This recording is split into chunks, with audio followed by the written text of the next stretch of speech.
নমস্কার বন্ধুরা, সুভদ্রাদের কিচেনে আপনাদের সকলকে স্বাগত।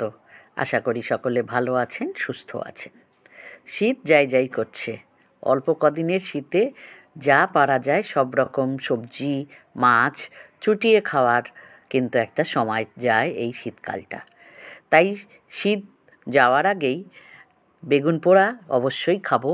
খেয়েছি অনেকবার, তবে শেয়ার করা হয়নি, তাই আজকে চলে এলাম খুব সহজেই তৈরি গরম ভাত বা রুটির সঙ্গে খাওয়ার মতো উপযোগী বেগুন পোড়ার রেসিপি নিয়ে।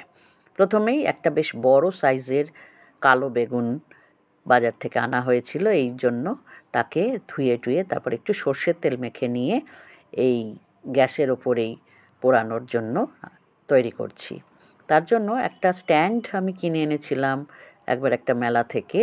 এইটা দিলে না গ্যাসের ওপরে আর সেই বেগুনের থেকে যে পোড়ানোর সময় জলটা বেরোয় সেরম কিন্তু কিছুই বেরোয় না। দেখুন সুন্দর একটা লালচে আগুন তৈরি হয় এবং খুব ধরে ধরে পুড়িয়ে নেই সুন্দর করে। প্রথম দিকে একটু অল্প আঁচে রেখেছিলাম, তারপর আস্তে আস্তে ঘুরিয়ে ঘুরিয়ে সব দিকটাই কিন্তু পুড়িয়ে নেবেন ভালো করে।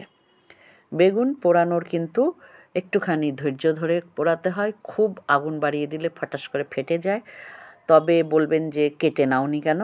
আমি আসলে বেগুন কিন্তু কেটে পোড়াই না খুব একটা। আমার যেন তাহলে মনে হয় ঠিকমতো সেদ্ধ হলো না, বা বেগুন পোড়ার যা স্বাদ সেটা ঠিকমতো থাকবে না। হয়তো বলবেন পোকা তো থাকতেই পারবে, সেটা রিস্ক, দেখে তো কিনবই।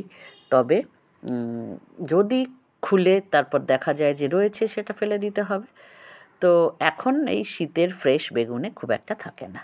বলতে বলতে বেগুন পোড়া হয়েও গেছিলো এবং ঠান্ডা করে তাকে সাবধানে সাবধানে ছাড়িয়ে নিলাম। এদিকে দুটো শুকনো লঙ্কা পুড়িয়ে নিলাম গ্যাসেই। আগেকার দিনে শাশুড়ি মাদেরকে দেখতাম উনুনে, যেটা কয়লার উনুন বা যদি কোনো সময় কাঠের রান্না হতো, তাহলে তাতে সুন্দর অল্প আঁচে থেকে থেকে এই লঙ্কা পোড়াতেন এবং তাতে এরম আগুনও জ্বলতো না, আর লঙ্কাগুলো খুব মচমচেভাবে পোড়ানোটা হতো। এখন এই রকম শর্টকাট মেথড কী করা যাবে? দুটো লঙ্কা পোড়ালাম শুধু গন্ধের জন্য। অপূর্ব সুন্দর একটা গন্ধ হয় জানেন লঙ্কা পোড়ার। সেই লঙ্কা দুটোকে পুড়িয়ে ভালো করে আন্দাজ মতো নুন দিয়ে দিলাম একেবারেই। আর এই লঙ্কাটাকে ভালো করে মিহি করে মেশানোর জন্য নুনটা ভীষণই দরকার। আলাদা শুধু লঙ্কা গুঁড়ো করলে কিন্তু এতটা ভালো গুঁড়ো হয় না। দিয়ে দিলাম একটা গোটা পেঁয়াজ কুচি করে কেটে নিয়েছি পাতলা করে। তারপরে দিয়ে দেবো বেশ 4-5টা কাঁচা লঙ্কা কুচি। ঝালটা আসলে আপনারা যেমন খাবেন তেমনই দেবেন। আর দিয়ে দিলাম ধনেপাতা অল্প একটুখানি। দিয়ে দেবো নুন, যদি আর একটু লাগে সেটা আন্দাজ করে পরে দেবো। দিয়ে দেবো সর্ষের তেল, কাঁচা সর্ষের তেল। এই পেঁয়াজ, লঙ্কা এবং ধনেপাতা আর ওই পোড়া লঙ্কার গন্ধে এত সুন্দর এই রান্নার স্বাদ হবে যে এক থালা ভাত কিন্তু শুধু এই বেগুন পোড়া দিয়ে খেয়ে নিতে পারবেন, বা 4-5টা রুটি খেতে কিন্তু এক দলা বেগুন পোড়াই কিন্তু যথেষ্ট। বন্ধুরা, খেতে কিন্তু দারুণ লাগে। ভালো লাগলে অবশ্যই শীত থাকতে থাকতে করে খাবেন।